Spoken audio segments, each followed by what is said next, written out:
Hello everyone, this is Dr. Vishal Trivedi from Department of Biosciences and Bioengineering, IIT Guwahati.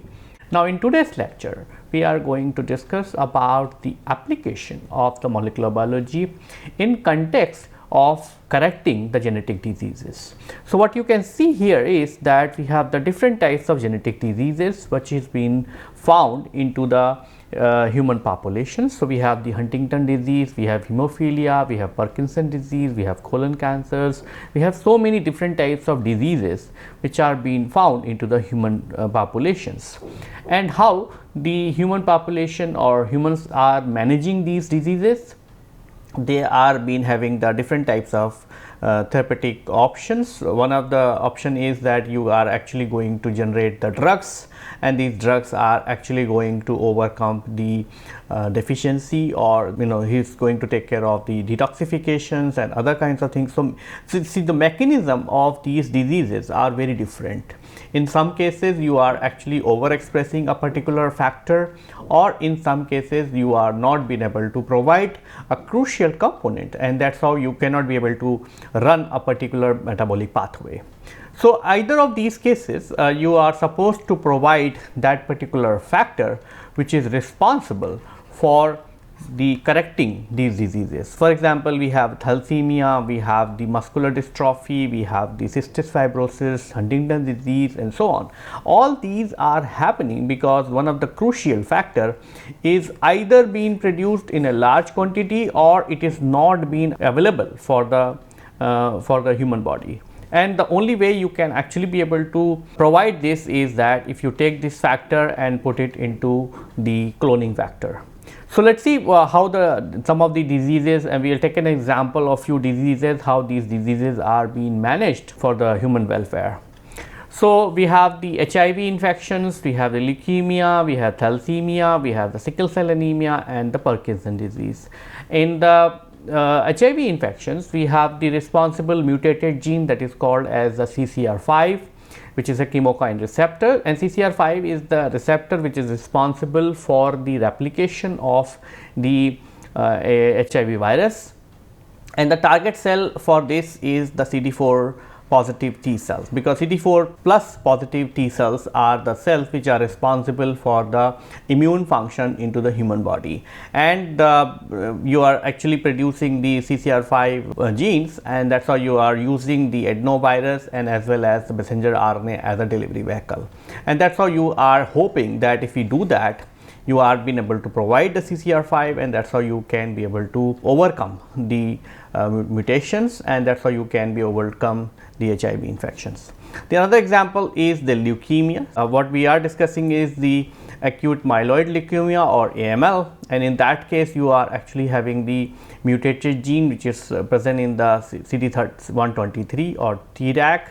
So TRAC is a T cell receptor alpha chain, and the target cell therapy is by the CAR T cells. So you can be able to generate the chimeric antigen receptor T cells, and these you are actually going to have the messenger RNA which are going to be delivered into a particular T cell type, and that's how you are actually going to generate the chimeric cells, and these chimeric cells are going to cure the leukemia. Then we have the beta thalassemia, you have the BCL11A, which is called as the B cell lymphoma factor 11A, and here the target cells are CD4 HSCs or the hematopoietic stem cells, and you are actually going to use the messenger RNA for delivering the cloned factors. Then we have the sickle cell anemia, and in the sickle cell anemia you have the BCL11A, and that's how you are going to have the CD4 positive HSC hematopoietic stem cells. Then we have the Parkinson disease. So in the Parkinson disease, you are actually going to have the LRRK2 or Perkin or PINK1 or the DJ1. These are some of the proteins genes which are responsible for the Parkinson disease, and here you are actually going to cure the IPCs, which are called as the induced pluripotent stem cells, or ESCs, or embryonic stem cells, and the mesenchymal stem cells. And the virus what you are going to use is the adeno associated viruses, or the adenovirus or the messenger RNA. What is the general approach for treating the genetic disorder? So for example, if this is the patient, what is actually suffering from a particular genetic disease.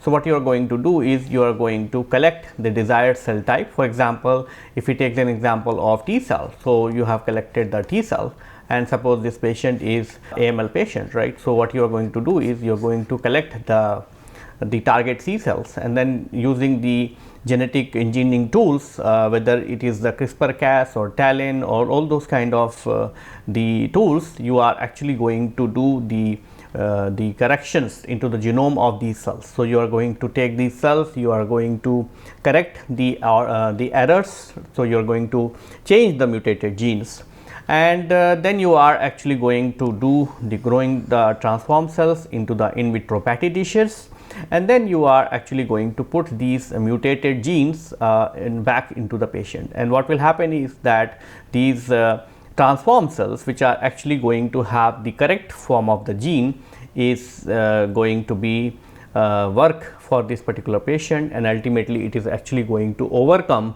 the particular deficiency. Now, if we want to do this, right, we have what is our main goal? Main goal is to correct the genetic information, right?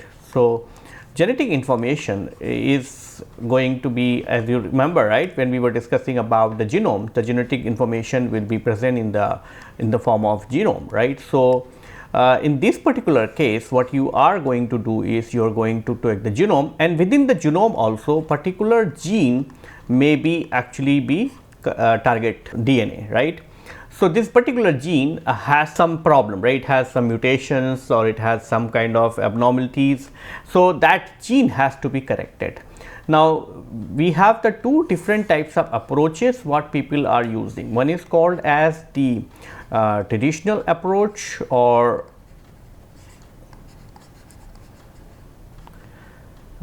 traditional approach, and the modern approach, right? So traditional approach will depends on the gene sequence, right, and it is mostly been using the PCR based method, right? So where you are actually going to clone a particular gene and you are going to use that. Where in the modern approach you are actually going to use the nucleases and all other kinds of sites. Here you are going to use the ring finger nucleases, you are going to use the CRISPR-Cas and so on. So let's first discuss about the traditional approach. So traditional approach is mostly being decided on the genome sequences, right?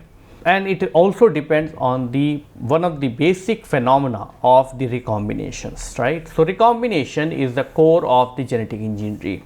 Recombination is the genetic process involving the breaking and recombining of the DNA segment, resulting in the creation of the new combination of the alleles. This mechanism operates at the gene level, fostering the genetic diversity that mirrors the variation in the DNA sequences against the organisms. So the recombination is one of the basic phenomena through which the two particular DNA are recombining with each other, and that's how in that process they are sharing or they are exchanging the DNA content, and that mixing mechanism is always being used in the traditional approaches to generate or to correct the particular type of genetic disorders. So as far as the genetic recombination is concerned, recombination could be of the homologous recombination or the non-homologous recombinations. Within the homologous recombinations, you can actually be able to have the bacterial recombinations or the eukaryotic recombinations. Whereas in the non-homologous recombinations, you have the multiple approaches or multiple options, right? You have the CSSR, within the CSSR you have the SIR type, or you are actually going to have the tyrosine type. Then we have the NHEJ, we have the transpositions, then we DJ actually recombinations. Within the transposition, we have the DNA transpositions, we have the retroviruses, and we have the poly A retroviruses. So let's first start with the homologous recombinations, and we'll understand first the mechanism of the homologous recombinations, and then we'll see how the homologous recombination can be able to produce the genetic recombinations, and how it that in turn will actually going to change the genome. So, homologous recombinations. Homologous recombination is a genetic recombination process characterized by the exchange of the genetic information between the two closely related or identical molecule of the nucleic acid. These molecules can be either double stranded or the single stranded and are typically composed of the DNA in the cellular organism, although in the viruses RNA may be also involved in the genetic recombination process. Mostly it is involved into the repair mechanism and the meiosis of the prokaryotic and the eukaryotes. So, you can understand that you have the duplicated parental chromosome. So, this is the two different types of chromosomes which are homologous or homologous chromosomes. So, you can imagine that if this is the chromosome from the male and if this is the chromosome from the female, then what will happen is that these homologous recombination, the homologous chromosomes are actually going to go through with the process of recombinations, and they will actually going to, because they are actually having a particular DNA sequence which is they are common, right, and because of that it is actually going to do the recombinations, and as a result of this recombination there will be a genetic exchange of material between the two chromosomes during the process of crossing over. Remember that when we were discussing about the mitosis and meiosis, we said that the crossing over is one of the phenomena which is responsible for the genetic diversity, because during the crossing over one chromosome may one part of the chromosome may go to the other chromosome and the other chromosome may also change the content, right. So, it is actually being responsible for genetic diversity, and the same phenomena can be used for producing the genetic modifications. So, once there will be a crossing over between the chromosomes, you will see that the pink portion is being given to the blue portion and the blue is going to be given to the portion. So, this portion is actually a part of this chromosome and this portion is actually being a part of this chromosome, and that is how this portion is now altered in both the chromosome, and as a result what will happen is that you are actually going to have the separate features of the offspring. So, and this is just a simple chromosome. You can actually have the genetic recombinations even in this region, you can have a genetic recombination in this region. So, depending upon what kind of, wherever you have the sequence similarity, it is actually going to do the crossing over. Now, in the homologous recombinations, you can have the two different types of pathways within the prokaryotic and as well as the eukaryotic pathway. So, within the prokaryotes you can have the Rec-BCD pathway and the Rec-F pathway, whereas in the eukaryotes you can have the DSMR pathway and as well as the SDSR pathway. So, first discuss about the prokaryotic recombination, homologous recombination into the prokaryotic system, and then we will discuss about the homologous recombination into the eukaryotic system.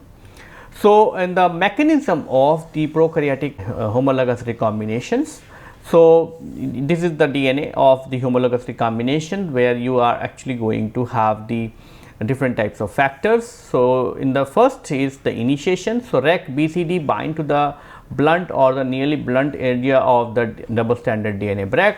Then it is actually going to have the unzipping. So, Rec-B and Rec-D helicase work together to unzip the DNA. So, this is actually going to happen here, right. So, Rec-B and Rec-C is actually going to unzip the DNA, which means they are actually going to have the helicase activity, they will unwind the DNA. Then the Rec-B nuclease domain cuts the emerging single strand. So, then you are going to have the Rec-B which is also have the nuclease activity and it is actually going to cut one of the strands. Then we have the chi side encounter. So, unzipping continue until the encountering a chi side, and chi side is having a sequence which is called as GCTGG, CGGG.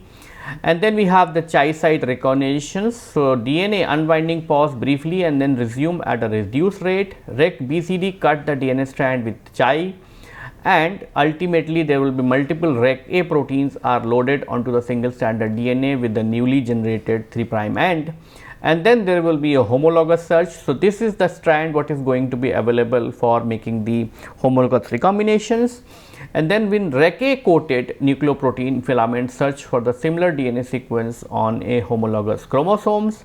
The search induce stretching of the DNA duplex, and then the strand invasions. So, the nucleoprotein filament moves into the homologous recipient DNA duplex forming a D loop.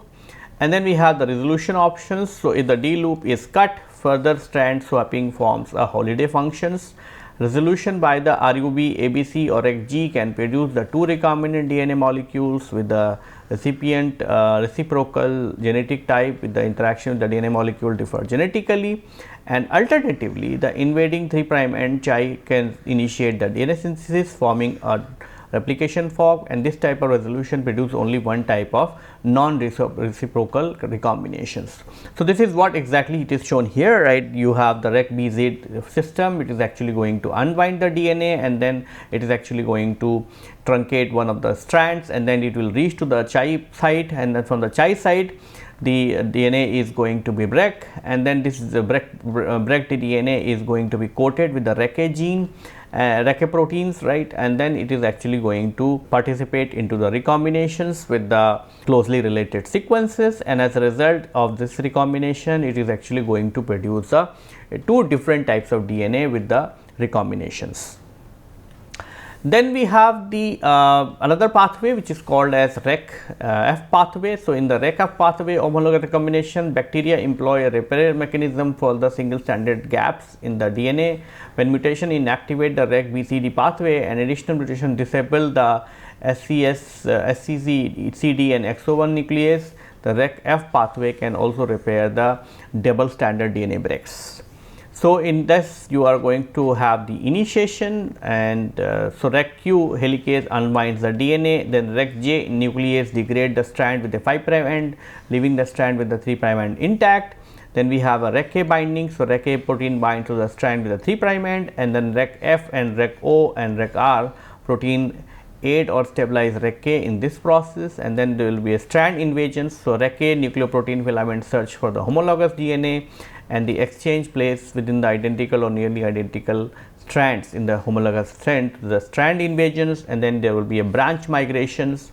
So, similar to the RecBCD pathway involves the movement of the holiday function in one direction, and then there will be a resolution. So, similar to the RecB pathway, holiday junctions are cleaved apart by the enzyme in a process of resolutions, and both the pathways may undergo alternate non-reciprocal type of resolutions.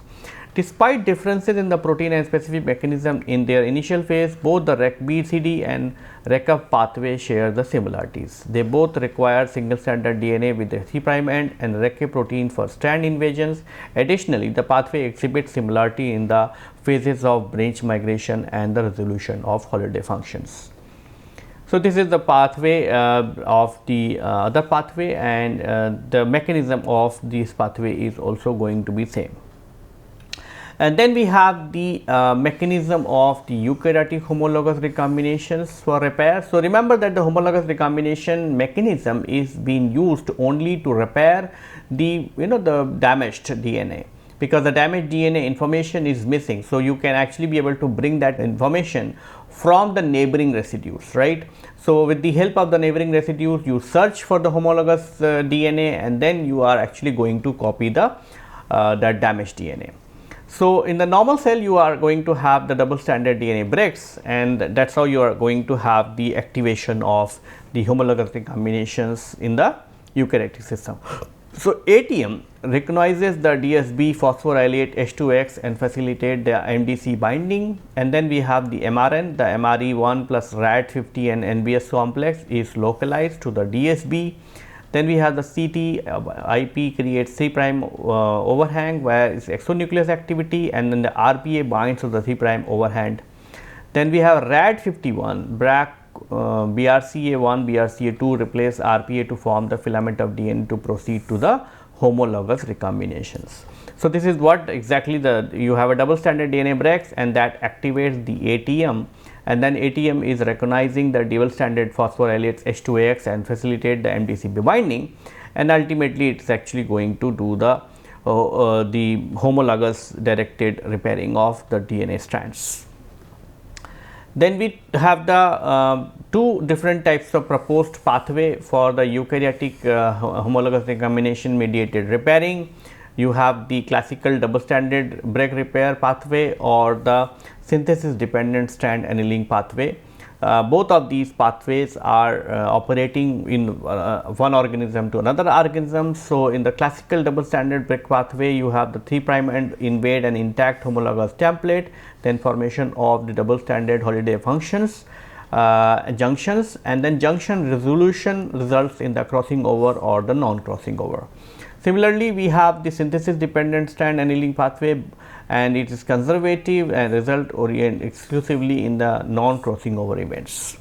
So, the key factors and which are involved in their role in the eukaryotic homologous recombinations. So, we have the mRNA complex, and their job is to initially stabilize the double stranded breaks. Then we have the ATM or ataxia telangiectasia mutated, it is recognizing the double stranded breaks. Then we have the BRCA1 and BRCA2, which is a breast cancer associated genes, and these are the checkpoint activation and the DNA repairs. Then we have a CTIP, the C terminal binding protein interacting proteins, and it interacts with the BRCA1 and dephosphorylate the 53BP1. Then we have the RPA1 or replication factor A that stabilizes the single stranded DNA, H2AX, H2A histone family member X, and that is responsible for the recruitment and the accumulation of the DNA repair proteins. And then we have a RAT51, RAT51 forms the filament in the onto the DNA strands.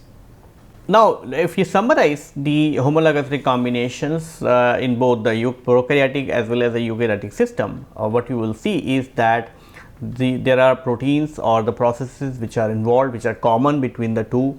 So, you have the introduction of the double stranded DSB that is not present in the E. coli system, but that is present in the eukaryotic system, where you have the SPO1 and HO, which are going to be involved into the introduction of the double stranded breaks. Then we have the processing, so REC-BCD complex or the nuclease or helicase and nuclease system, and here we have the MRX complex, which is involving the RAT50, 58, 60 and nucleases. Then we have the assembly complex formation in filaments, RAC-BCD or REC-F pathway, which is going to be RAT52, RAT59 and BRCA2. Then we have the pairing and strand exchange, so REC-A, which is involved into the prokaryotic system, whereas here you have the RAT51 and DMC1 exclusive for the meiosis. Then we have the branch migrations. So, branch migration, here you have the REC-UV-AB complex, whereas it is unknown into the eukaryotic system. Then we have the resolution of the holiday junctions, so RUVC, and here you are actually going to have the RAT51C, XRCC3 complex and WRN and the B11. So, these are the comparative study of or comparison of the summary of the homologous recombination in the prokaryotic as well as the eukaryotic organisms. Let us move on to the non-homologous recombinations. So, in the non-homologous recombinations, the recombination involves the physical exchange of DNA segment between the chromosome or the DNA molecule. When this exchange occurs between the stretches of DNA with no extensive sequence homology, it is termed as the non-homologous recombinations. Unlike homologous recombination, it does not require a double stranded break in the DNA for the initiations. It is also relatively less precise and error prone, and it is often lead to the insertion or the deletion of the nucleotide at the site of recombinations. NEGJ is a DNA repair mechanism that involves the direct ligation of the broken end and thus do not require a homologous template strand. Whereas in the transpositions, the CSSR or VDJ recombinations and the phenomena of transposition also does not require the extensive sequence similarity between the strands of DNA involved into the recombination process.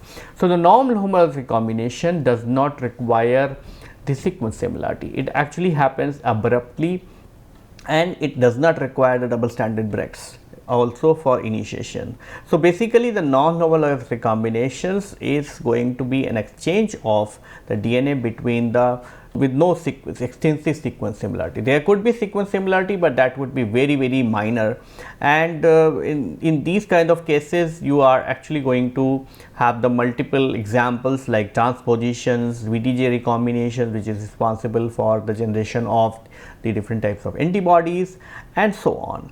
And in all of these examples there will be no sequence similarity which is involved. So, we have the site specific recombinations, so which is called as the SSR. So, also called as the conservative site specific recombination or CSSR, is a recombination between the two defined sequence element of the DNA. This process is carried out by the protein known as recombinase, which brings together the specific ends of the DNA, forming the synaptic complex, resolving onto the three outcomes. So, you can have the insertion, inversion and deletions, and these are the recombination sites, right. You are actually going to have the insertion or inversion or the deletions. Type of recombination in the CSSR. So, based on the amino acid sequence, homology and the mechanism followed, most recombinations can be classified into two types. It can be serine recombinase or the tyrosine recombinase. Serine recombinase cleaves all fold strand involved into the exchange, whereas the tyrosine recombinase is one strand in each site is cleaved, leading to the formation of the holiday junctions. So, tyrosine recombinase and serine recombinase. The differences between the tyrosine recombinase and the serine recombinase. So, recombinase, it is going to be a cry, whereas the recognition site is going to be lock site, and it is actually going to utilize for the circularization of the phase P1.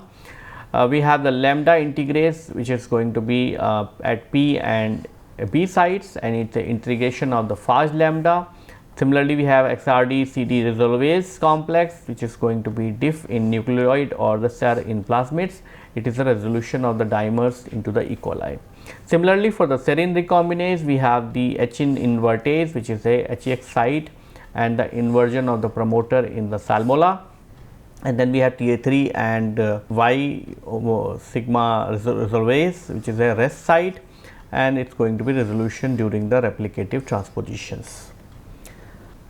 Mechanism of the serine recombinase. So, one molecule of recombinase catalyzes the cleavage of a single strand. Thus, a total of 4 molecules of recombinase is required for the recombination of the recombination process. Fifth hydroxyl group of DNA at the 3' act as a nucleophile to attack the recombinase DNA complex at the 5' to generate the free recombinase and the recombined DNA. Slippery hydrophobic part of the top and bottom half of the recombinase dimer rotate by the 180 degrees, and that is how this portion will go here and this portion will go here. So, all the 4 strands are first going to be break by the serine recombinase. So, you are actually going to have the 4 strands. One strand will going to have the 3' OH, the other one will have the 5' OH, and so on, and then there will be the dimer will rotate. So, in that case, this portion will rotate on this side, this portion will rotate on this side, and that is how it is actually going to have the recombination, and that is how they are actually going to have the exchange of material between the 2 strands. Then there will be electrostatic interaction stabilize initial and the rotated state of the recombinase, and ultimately there will be a exchange of DNA material between the all the 4 strands. Then we have the mechanism of the tyrosine recombinase. So, recombinase cleaves one strand at each site of the recombinations. So, they are going to cleave this particular site, and this is going to cleave the another site. So, you are going to have the 2 strands which are actually been participating into the recombination process. The cut strand is exchanged between the DNA molecules. So, this portion will go into this and this portion will go into this, and that is how this will now be a part of this molecule and this will going to be part of this molecule. Then we have the formation of the holiday junctions, and then cut at the second strand in each site, strand exchange occurs and the resolution of the holiday junction. So, once you are going to have the cut on one strand, so you are going to have the cut on this strand and then this strand, and then there will be an exchange between the cut extend will exchange between the 2 strands, and then there will be a formation of holiday junctions, and then you are going to have the cut at the other strands, right, and then there will be an exchange of the genetic material, and that is how you are going to have the recombination. So, you see that here you have the blue, and then you are going to have the yellow which is coming from this strand, and then you are actually going to have the red instead of the blue, right, in this particular strand. Similarly, for the lower strands, lower strand is actually going to have the blue, and then it is going to also have the red on the other side. Similarly, for this one has a red on both sides, so it's going to have a red on both sides, but on this side it is actually going to have the, instead of red you are going to have the blue, and that's how both the strands are now going to have the new DNA molecules or recombined DNA molecules. What is the biological significance of CSSR? So, it has actually been involved into the DNA repairs, it is also involved in the gene regulations, it is involved in the genome rearrangements, it is also involved in the horizontal gene transfers, development. So, in the DNA repair, it allows the precise cut and replacement of the damaged DNA strands, making the genome integrity in equali, whereas in the gene regulations, the phase lambda uses CSR mechanisms to switch between the lytic and the lysogenic cycles. Then the genome rearrangement, the CSSR causes the gene rearrangement leading to the various combinations like the inversion, insertion or deletion of the gene sequence. For instance, switching in the flagella component of a flagella in salmonella is mediated through the CSSR mechanism.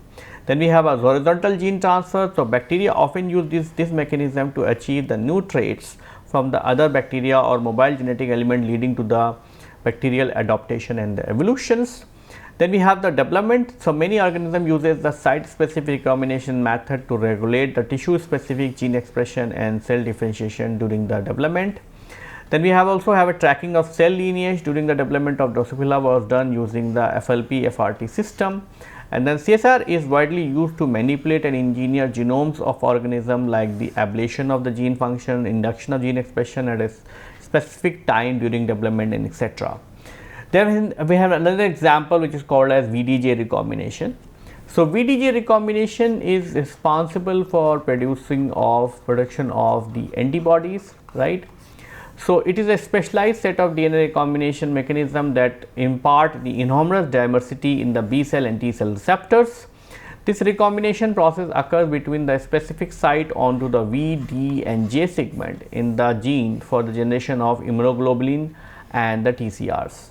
These recombination sites are called recombination signal sequences or RSS. There are two different types of RSS, 12 base pair RSS and 23 base pair RSS. Recombination cannot occur between the same site of the RSS. So, this is a 23 base pair RSS and this is a 12 base pair RSS. And this is the T cell receptor. So, what you can see here is that the V, D and J are recombining with the different types of modules. So, you have the different variation of the V component, you have different components of the J component and so on, and that is how they are actually recombining with each other to give you the different types of the T cell receptor. So, this is one of the T cell receptor, this is another T cell receptor and so on. Similarly, in the B cell receptor, B cell also will have the different types of V, different types of J and different types of the D components. So, DJ rearranged DNA joined, and that's also you will see that VDJ is giving you the different types of antibodies and different types of the antigen binding sites present into the antibody molecules. Now, another example is the NHEJ, so non-homologous end joining. So, NHEJ is a mechanism for repairing the double stranded DNA breaks in DNA. Unlike homologous directed repairs, which require a homologous template, NHEJ directly ligates the broken end without the need of a template. This makes the NHEJ an efficient process that can operate both in dividing and the non-dividing cell. The term non-homologous end joining was introduced by the Mori and Haber in 1996. NHEJ is often guided by the short homologous DNA sequences known as the microhomologies. These sequences are typically found in a single stranded overhang at the end of the double stranded break. When the overhangs are compatible, NHEJ can accurately repair the breaks. However, if the overhangs are not compatible, imprecise repair may occur, leading to the loss of the nucleotide. Inaccurate NHEJ repair can result in the loss of genetic material and may lead to the translocation and telomerase fusion. These events are considered hallmarks of the tumor cell, highlighting the importance of the proper NHEJ function in maintaining the genomic stability. NHEJ is widespread and existed in nearly all biological systems. In mammalian cells, it is the predominant pathway for the double strand break pathway repair. However, in the budding yeast like the Saccharomyces cerevisiae, homologous recombinations tend to dominate under the common laboratory conditions. When NETJ is inactive, double stranded breaks may repaired by a alternate more error prone pathway like the microhomology mediated end joining. In MMEJ, end resection reveals the short microhomologous on either side of the break, guiding the repair. Unlike classical NETJ, MMEJ often result in the deletion of the DNA sequence between the microhomologies. So, what is the mechanism of the NHEJ? So, you have a double stranded breaks, and then these double stranded breaks are actually going to have the binding of the Ku7080. So, recognition of the DNA end by the Ku7080 heterodimers. So, they will go and bind to the DNA breaking sites, and then they will recruit the DNA PKCs, then nuclease such as Artemis trim the incompatible strands, and then the XRCC4 DNA ligate the complete seal of the break, and then the DNA double stranded breaks are going to be repaired. Key players in the NHEJ and their mutation related diseases. So, you are going to have the different types of diseases which are being found if there will be a mutation of the important components. You can have the Ku70 DNA PKCs, Artemises, DNA pol and the ligase, and XRCC4 and XLF. So, if there will be mutation of XR70, it will actually be responsible for SID and lymphoma and radiosensitivity. If there will be mutation in the ligases, then it is going to be for immunodeficiency and reduced growth and developmental issues, microcephalies and malignancy. Then if there will be a problem of XLF and other kinds of things, then it is going to have the embryonic lethality, syndromes, immunodeficiency, developmental delay and microcephaly. Then we let's move on to the next example, and the next example is called as the transposons. So, transposons are also being called as the jumping genes, right. So, transposons are segment of DNA that then can move from one locus to a relatively non-specific site in the genome. Movement of transposon can occur without the duplication of the element. Accordingly, they are classified as the class 1 or replicative DNA, or the type 2, which is non-replicative DNA. DNA transposons carry inverted repeat sequences at their end as recombination site, flanking a recombinase protein called transposon, which bring out the process of recombinations. Transposons, retrotransposons contains LDR and the gene for integrase and the reverse transcriptase activities. So, there are different types of transposon. You can have the class 1 transposon, which is called as copy and paste, whereas the class 2 transposon, which are called as the cut and paste. So, in the class 1 you are actually going to have the LTR transposons, retrotransposons, and the non-LTR retrotransposons. So, when they will going to do a transcription, they are going to produce the messenger RNA, and then there will be a reverse transcriptase to produce a double stranded DNA, and then these double stranded DNA are actually going to integrate into the target sites. Similarly, for the non-LTR retrotransposons, there will be a transcription, it is going to produce the messenger RNA, then there will be target primed reverse transcriptase, and it is actually going to integrate into the target DNA. Similarly, for the class 2 cut and paste, you are going to have the DNA transposons, which is going to be excised from the other DNA, and then it is actually going to integrate as such into the target DNA. There are examples of transposons. You have the bacterial replicative transposon, which is called as TN3 and Fas mu. Then you have a non-replicative transposons like IS element and simple transposons. So, IS1, IS2, IS50, IS10, TN1, TN7, TN501. Then we have a composite transposon, which is called as TN5, TN9 and TN10.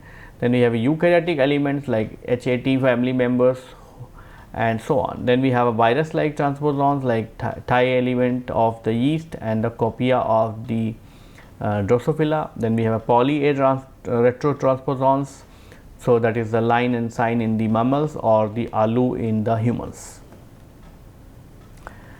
What is the outcome of the transpositions? So, altered gene expression through insertion within the gene. For example, the ISI element can insert itself nearly 80 rich promoter sequence. IS element can cause the polar mutations, and the rec dependent recombinations, site specific recombination between the transposable elements in the same molecule can cause the rearrangement such as the deletion, inversion, etc.